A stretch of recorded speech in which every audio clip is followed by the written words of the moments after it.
Derek with Gold and Black Radio. The holiday season is here, and Academy Sports and Outdoors has the legendary gifts you need at undefeatable prices every day. Shop in store or online at academy.com to save on gifts on everybody's list, from football jerseys and basketball hoops to fire pits and deer stands. The most wonderful time of the year happens here. This Christmas, give the gift of fun from Academy Sports and Outdoors. Welcome in to another edition of Gold and Black Radio, presented by Academy Sports and Outdoors. I'm your host, Derek Schultz. Purdue men's basketball won yet another MTE, I should say, or multi-team event. That's still a term that I think people are still learning. I posted something about MTEs. People are like, MTE? What are you even talking about? Multi-team event is what they went down to the Bahamas and just won. They won a rock fight with Memphis down there, and then just completely blew past Texas Tech in a 30-point laugher to take home the championship. We're going to talk about what that means for the top-ranked Boilers in a few minutes with Brian Neubert, our resident hoops expert at goldenblack.com. We'll also talk about football season coming to an end on Friday with the 100th meeting for the Old Oaken Bucket with Tom Dienhart and Jellison. But first, a big thank you to our tremendous Gold and Black sponsors that make this show possible, including Purdue Federal Credit Union, a proud partner of Purdue Athletics and the official credit card for Purdue fans. Boiler Up, East End Grill and Ripple and Company, two distinctive bistros across the street from one another on the far end of Main Street, the perfect place for your next event. The Whitaker Inn, this Midwestern oasis, is perfect for a relaxing staycation or weekend getaway. Escape from the ordinary at the Whitaker Inn. By Sand Valley Resort, ready for a winter getaway? Discover the stillness and beauty of Sand Valley. Our stunning 12,000-acre landscape is the perfect place to explore, whether you're cross-country skiing, enjoying a quiet walk, or just relaxing by the fire. With thoughtfully designed accommodations and nourishing dining, Sand Valley is the place to reconnect with yourself and those you love. Find your winter retreat at sandvalley.com.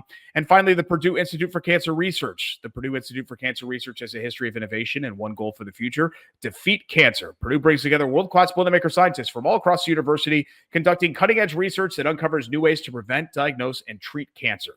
With your support, cancer research saves lives. Join the fight and donate to the Purdue Institute for Cancer Research today. Let's welcome on goldenblack.com columnist and basketball scribe Brian Neubert here to Gold and Black Radio. And Brian, you heard me trip over that. You know, for people that are in our generation, so I'm technically an old millennial. I think you'd be more like Gen X, but you just can't instinctively say MT without V next to it, right? Before, like, I had to catch myself and say MTE. I don't even know if MTV is still relevant. Like, maybe I'll ask Dub later on in the show today if he even knows what MTV is. I just don't know how much that still carries over with the younger generations. Yeah, I'm thinking of those little astronaut trophies they used to give out, and I'm thinking back to my days watching Martha Quinn and what was that one guy's name? Who hosted the MTV news segments? Kurt Loder. Kurt Loder. Yeah. Those were the days, man. Yeah, I would have been more like the Bill Bellamy, Daisy Fuentes. Oh yeah, that era. You were after like me 90s. then. Yeah, I have to be older. MTV Beach House. Stuff like that. Well, I'm 42, so yeah, but still right in our wheelhouse. That whole generation. If you were born from like 1970 to basically 1990, I think MTV was definitely in your wheelhouse. Mm-hmm. What's in the Boilers' wheelhouse, at least from a men's basketball standpoint, is winning. They win again. They go down to the Bahamas. And I really was impressed with the way they responded against Memphis, and then a completely different set of circumstances against Texas Tech, where they had about 10 minutes there at the end of the first half, which is about as good as 10 minutes of basketball on both ends as you're going to see a team play probably all year. I tweeted out, Brian, a list of all the teams that they had beaten over the last 5 years in these MTEs where they're undefeated. And you get the usual – sorry, I did it again, MTEs. You get the usual, how many championships of the derp? You get the usual stuff, right, from the mouth breathers on social media. But now to have back-to-back senior classes unbeaten in these events and to beat the quality opponents, I mean, Gonzaga multiple times, Tennessee, you know, this Texas Tech team is a good team. They didn't look good, but they're good. Ole Miss last year. Mm-hmm. Ole Miss athletically was superior to Purdue last year, and they still beat them. To do that and continually defeat these programs all in this time, what does it mean to just where the program stands? Look, I understand that these are November matchups and not March ones, but it still pays dividends for the branding of Purdue basketball, does it not, to show that you just keep winning these events over and over and over again? Yeah, I don't think it's surprising anymore is the best way to put it. Like when Purdue won in Connecticut, when they beat North Carolina and Villanova, you were like, whoa. You know, because that was kind of Jaden Ivey's introduction. And, you know, Zach Edey was really coming into his own. And then the following year, when they won PK 85 out in Portland, you were surprised because they had freshman guards playing really prominent roles. That was kind of Zach Edey's, hey, I'm the best player in the country moment. You beat Duke and you beat Gonzaga in an event meant to celebrate Nike's favorite sons, Duke. That was a kind of a whoa moment, too. The following year in Maui, or Honolulu, the Maui Invitational in Honolulu, brought to you by Honolulu. That was basically a Final Four, and Purdue winning that kind of set a tone for the whole season, where they were coming off the NCAA tournament embarrassment from the year before, and it was pretty evident they were on a mission. And that was surprising, but only to a point. And then ever since then, you go to these events, Purdue goes to these events, and you just expect them to win. Now, the last two haven't been the same as those first three, because these things are kind of sunsetting in terms of having great fields in cool locations, because of a variety of factors. But yeah, no, I think Purdue, it's had a lot of continuity in its personnel. I think they're very difficult to prepare for on short notice. And I think they've just had really good teams, and that's all kind of added up to them being damn near unbeatable in Feast Week. Their last loss was during COVID, when they lost to Clemson in Florida during a pandemic, when Eric Hunter and Jaden Ivey were out. So do you even count that? But they've been great. Yeah. The beauty of this last one, this most recent win, is the most outstanding player went to Fletcher Lawyer. I think you could have given it to Oscar Clough. I think you could have given it to CJ Cox, Yeah, for how they played in those two games. But it really says something that none of the three players I just mentioned are your two All-Americans and National Player of the Year candidates, right? Yes. I mean, Yes. that's the beauty of it. That's Purdue really flexing its muscle, that you had three guys that were the best player on the floor in those two games. And I could argue that it wasn't Braden Smith and Trey Kaufman-Renn at best were fourth and fifth on that list. Yeah, this field wasn't what those first three events were, but the one thing these type of events do, as I mentioned before, Jaden Ivey's introduction in Connecticut, Zach Edey's introduction in Portland, they kind of springboard guys into national view. And I think this was Oscar Clough's kind of moment where people ought to look at Purdue and be like, damn, they are complete now, because that guy is really good, and he's perfect for what that team needs. CJ Cox also. You have, as you mentioned, it's a 5-man all-tournament team. Purdue's got 2 preseason All-Americans, and if you ranked Purdue's guys in terms of their candidacy for that all-tournament team, your 2 preseason All-Americans would be 4 and 5, because CJ Cox should have been on there too. They got to spread these things around. So I don't think you're ever going to put 3 guys on that team from any one team. But Braden Smith and Trey Kaufman-Renn would have been 4 and 5, if that. It just speaks volumes about, the top to bottom quality of this team. And I think that's what really came out of that event was, look at all the good things Oscar Clough did. Look at all the good things CJ Cox did. Look at all the good things Omer Meyer did. Look at all the good things Jack Benner did.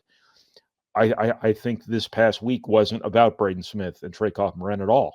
And, they were certainly part of it, but I think that this championship was about Purdue's top to bottom, quality. And that should be a really ominous sign to anybody who has to play Purdue the rest of the year here. Yeah, and you mentioned Omer Meyer.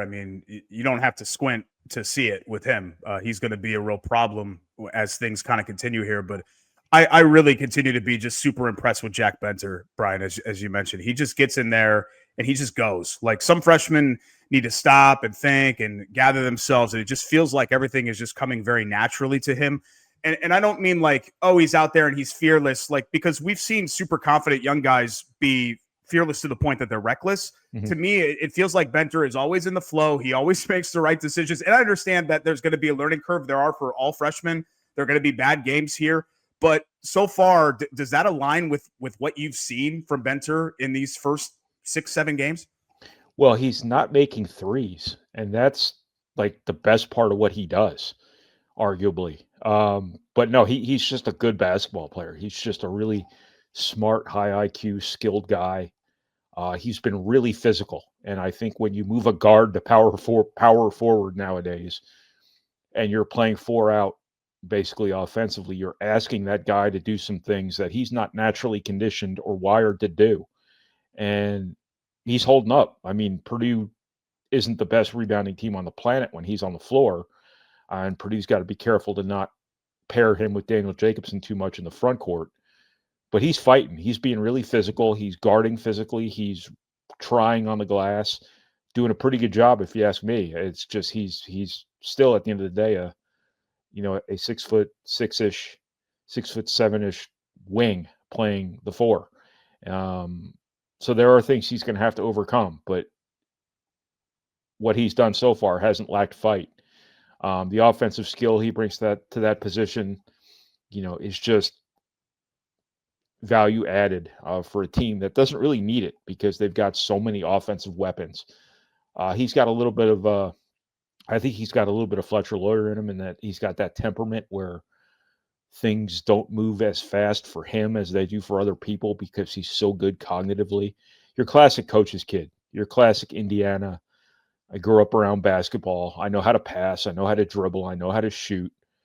That sort of stuff. And he, I think the redshirt year obviously is an advantage when it comes to learning how to do things.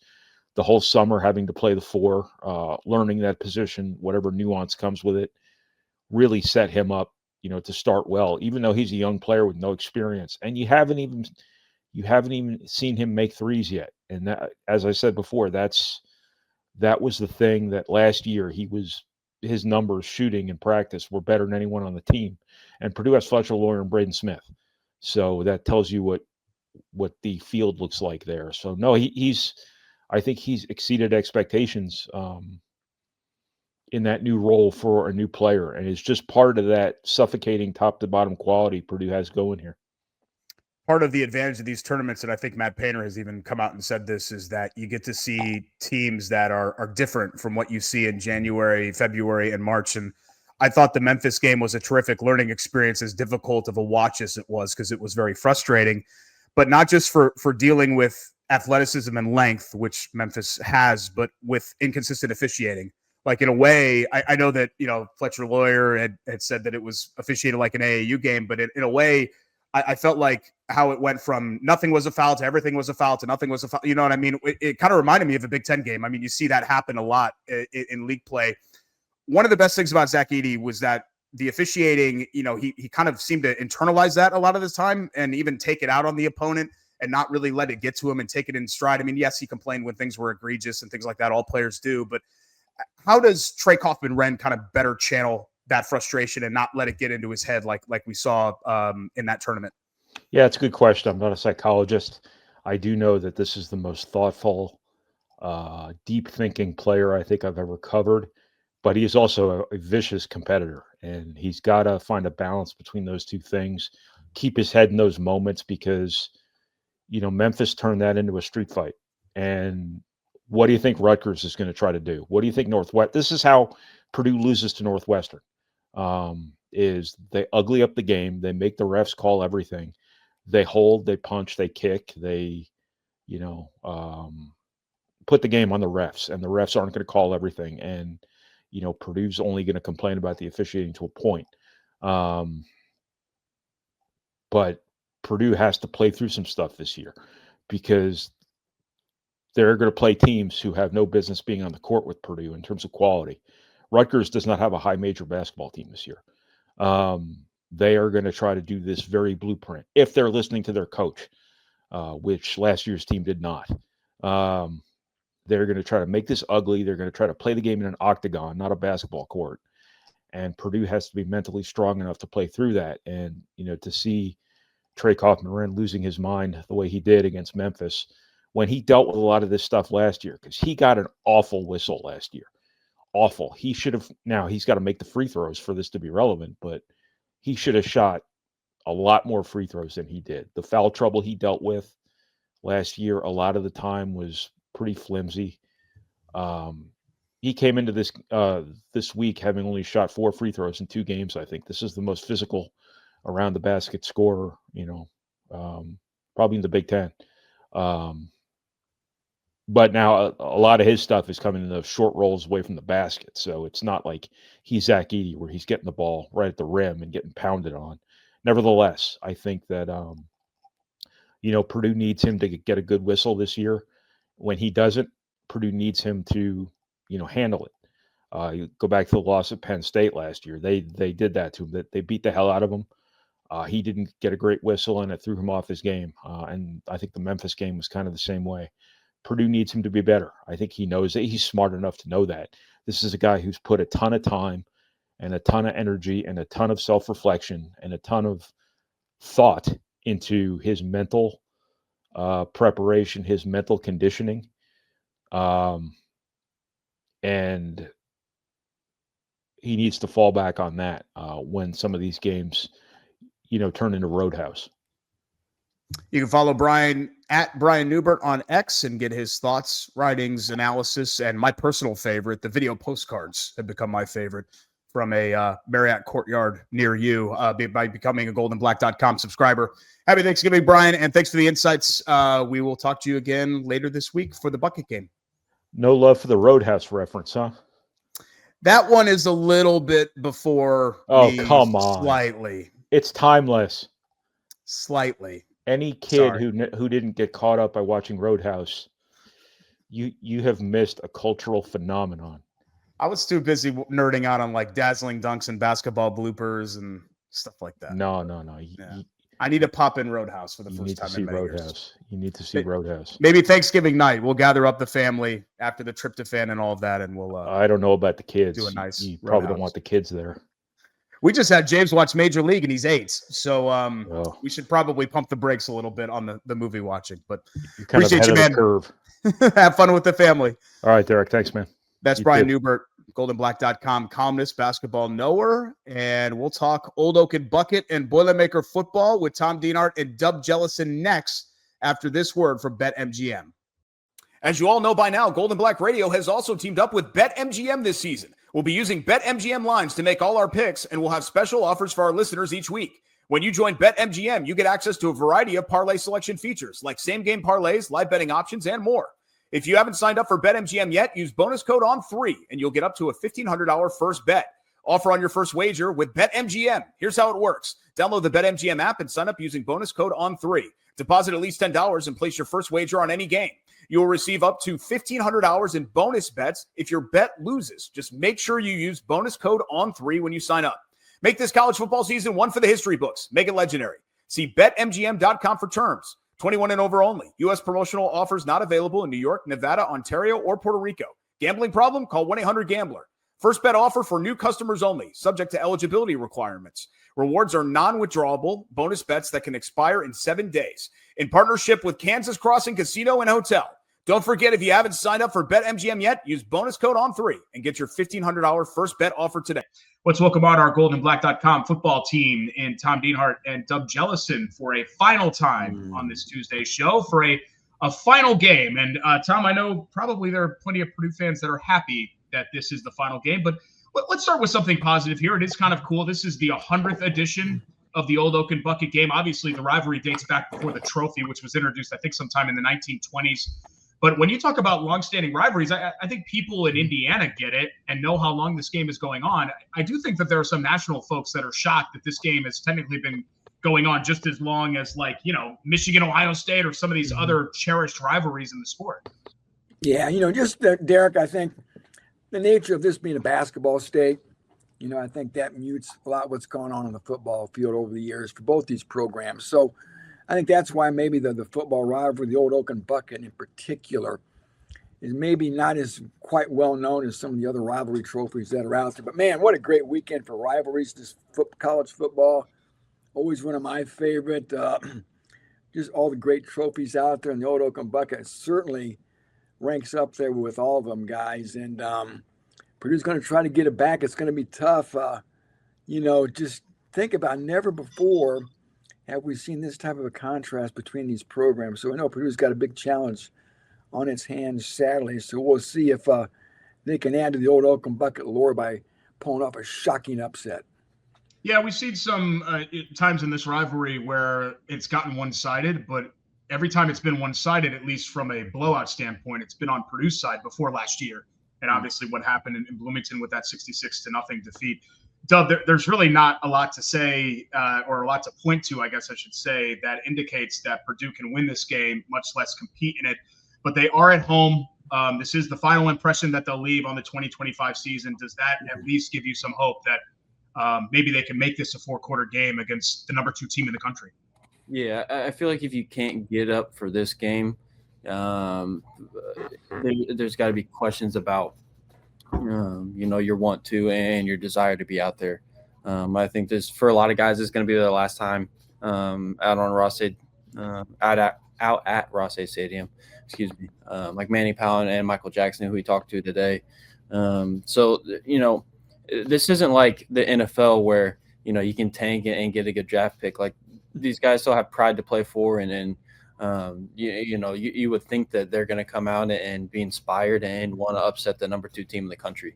And I know that's a really tall task, especially with, how they've looked of late, and how much Signetti loves patting the stats and kind of running up the score too. So it'll be a tall task, but you can never say never. I think we've counted out Purdue plenty of times over the years, and they've miraculously, come up with a big upset win. So maybe that's in the cards. It's obviously very, very unlikely, but you just never know. So that's why they play the games.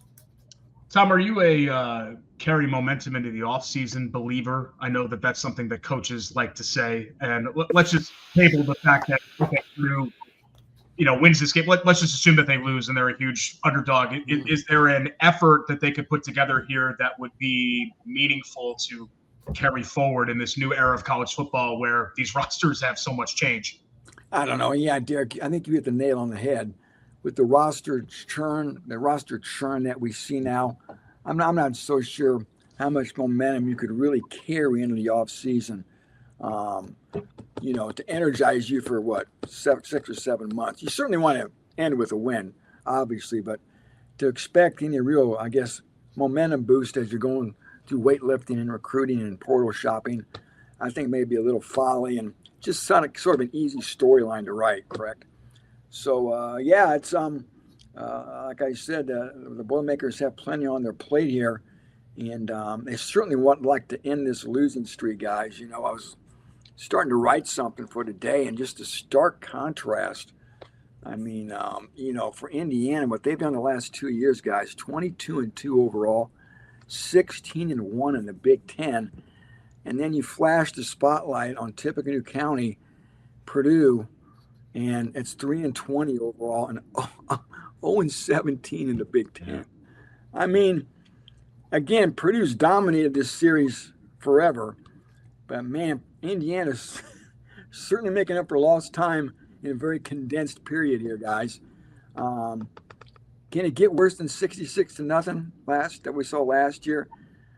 I don't know. And I think fans are bracing for some ugliness, but we'll see if Purdue can, like I said, at least try to keep it close, guys. The odds makers have IU, I think, as a 28-point favorite. I thought it would be higher. So anyway, plenty of interesting storylines for Saturday between these two programs, for sure, or Friday for these two programs. Yeah, it sort of encapsulates just all that's happened here for Purdue, doesn't it? It's not just the fact that obviously they're struggling, and that alone in a vacuum, what Tom just said, 3 and whatever they are over the last 2 seasons and winless in Big Ten play, but then your biggest rival, your most hated rival, is doing what they're doing. It almost adds, it does. It adds salt to the wound, right? It makes people even more upset about the current state of things for Boilermaker football. Yeah, it just feels like, for Purdue fans, it's just the misfortune just keeps stacking on top of them in terms of football. Not only do you have to go through if they lose on Friday, it'll be the worst 2-year stretch since I think the 40s, 1942 and 43. If shout out to Jordan Jones, he's our numbers guy. Yeah. So, that's probably the more likely outcome, right? So, not only do you have to endure that, but you got to look at that team in Bloomington and all the notoriety and getting College Game Day and just the success that they've had in just a short amount of time. And I think he kind of gave a lot of fan bases some false hope in terms of what a new coach can do for you. I don't think anyone necessarily expected Purdue to have an Indiana type turnaround. I think they would like for it to be or have shown a little bit more progress. But I look at someone like Jed Fish. When he took over Arizona, I think they went 1-11. I think they got 5 or 6 wins, and then they got up to I can't remember the 9 or 10 in his third year. I think that's should be what fans are looking at least where Purdue is right now. That can be a source of optimism for fans. But Cignetti's got all these fan bases believing that they're going to turn things around and go to college football playoff after going 2-10. That's just not likely. But to answer your question, I think it just makes things worse for Purdue fans. They do have basketball though, and I think Purdue's kind of had the upper hand over Indiana in basketball in recent memory. So at least they can hang their hats on that. Even though there is a lot that has ended as far as the 2025 season, I know it's it's one of those things where they're still clinically alive with 1 game to go. I think things sort of went out the window after the Rutgers loss for the most part for most people, Tom. But that said, am I right in saying the evaluation for guys that could potentially be on this roster next season is unending, including coming up tonight, right? In the fact that this coaching staff still has to determine, okay, these are the guys that we want to retain, and these are the guys that we're just going to be like, okay, we're looking to replace, or either, you kind of nudge them along, because that's what this is now. It's essentially NFL free agency, right? Once that final gun sounds at Ross-Ade Stadium, it's time to start roster building for 26. Yeah, the coaches talked about that on Monday. Defensive coordinator Mike Shear and the offensive coordinator Josh Henson, every day is an evaluation, they said, on the practice field, in the weight room, certainly obviously during games. But you're right, Derek. I'm sure that process is already probably going on. I think most Purdue football fans probably have a general idea who you want to keep, right? No real secret. So we'll see how well they do in retaining some of those players that we all perceive to be guys you'd want to build around, and if they go from there. But certainly there's needs across the roster other than place kicker, right? And I just look at the issues, I think maybe a little bit more acute on offense. Maybe I'm off base for thinking that, but it's just been a meltdown the last half of the season. They scored over 20 points one time the last 5 games. That was against Rutgers. And you watch the games, you see, and I know the opponents have been tough. I understand that too, but the lack of scoring points is alarming. The lack of playmakers is alarming. I asked Josh Henson if he thought, if he had enough talent, if he had enough playmakers, and he didn't bat an eye. He said he did. So there you go. But I think we can all agree with our own 2 eyeballs. They need some more playmakers, particularly at wide receiver. We know the line needs help. Again, every spot on that offense needs help, guys. But the one spot every Purdue fan's on the edge of their seat about, obviously, is quarterback. What's Purdue going to do in 2026 at quarterback? Are they going to run back Ryan Brown and Malachi Singleton, or are they going to fish in the portal and try to get their own Mendoza and roll the dice that way? It's going to be very interesting. We should probably get an answer, I would think, sometime in December, obviously, before the portal opens in January, what they're going to do with their veterans for sure. Dub, another way to talk about roster building is through recruiting, not only from a high school standpoint, from a JUCO standpoint. Here in Indiana, wrapping up the season with the state championships at Lucas Oil Stadium. I know we've talked about JUCO recruiting.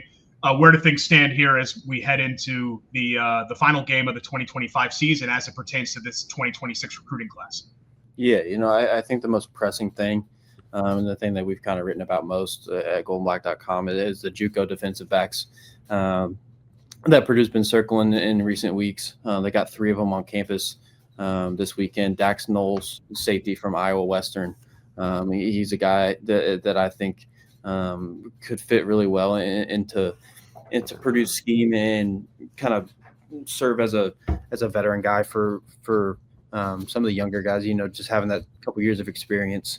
And he's really come into his own and turned himself into a D1 prospect. He started his career at Oklahoma as a walk-on, then went to Iowa Western and has really come on. Dre Riley, he's a Mississippi State commit. He was on campus, and I know he really likes Purdue. I think Purdue is still battling Mississippi State, and Illinois is also lurking too with him. So that one, I could see it being any three of those teams. And then the third and final is Ty Terrell. He's a cornerback from East Central Community College, and he's down to Purdue in Memphis, and I like Purdue's chances there. But still plenty of opportunity for Purdue to add to this class. They got Jonas Muya, offensive lineman from Bishop Luers, kind of has a basketball background, and a lot of teams are starting to get in on him late. Oklahoma and Tennessee have offered within the last couple of weeks. And Minnesota's still there. West Virginia's still there, but he's actually on campus right now. Cooper McCutcheon was on campus a couple of weeks ago, 3-star tight end from Ohio. He was committed to North Carolina, backed off his pledge, and now Purdue's really pushing for him too. So there's going to be a lot of moving parts over this next week and a half before National Signing Day or the National Signing Period begins on Wednesday. One more game week and an interesting offseason to follow on tap for Purdue football. Tom Dienhart and Dub Jellison are your go-to experts for everything that happens next. So become a goldenblack.com subscriber to get in the know when it comes to Boilermaker football. Have a happy Thanksgiving, guys, and we'll talk to you on the final Football Friday show of the season coming up here in a couple of days. Thanks, Derek. Be good, buddy. That's Tom Dienhart and Dub Jellison, and that's our show, Golden Black Radio Monday edition. Thanks to our presenting sponsor, Academy Sports and Outdoors, as well as Purdue Federal Credit Union, the official credit card for Purdue fans. East End Grill and Ripple and Company, 2 distinctive bistros across the street from one another on the far end of Main Street in Lafayette. The Whitaker Inn, for unparalleled comfort and cuisine, visit the Whitaker Inn. Sand Valley Resort, with thoughtfully designed accommodations and nourishing dining. Sand Valley is a place to reconnect with yourself and those you love. Find your winter retreat at sandvalley.com. And the Purdue Institute for Cancer Research, which has a history of innovation and one goal for the future: defeat cancer. Join the fight and donate to the Purdue Institute for Cancer Research today. And don't forget to hit that like and subscribe button. Leave a 5-star review. We'd really appreciate that on whatever your favorite podcast platform is. And be sure to enable alerts as we upload new content just about every day on socials and YouTube and podcasts and all of that. While you're at it, why not subscribe? As I mentioned, goldenblack.com. If you're not already a subscriber, join the biggest Purdue community on the internet. Use promo code PU1. We're still rocking and rolling with that through the holidays. PU1 at checkout. Get 2 months of your monthly subscription for just $1.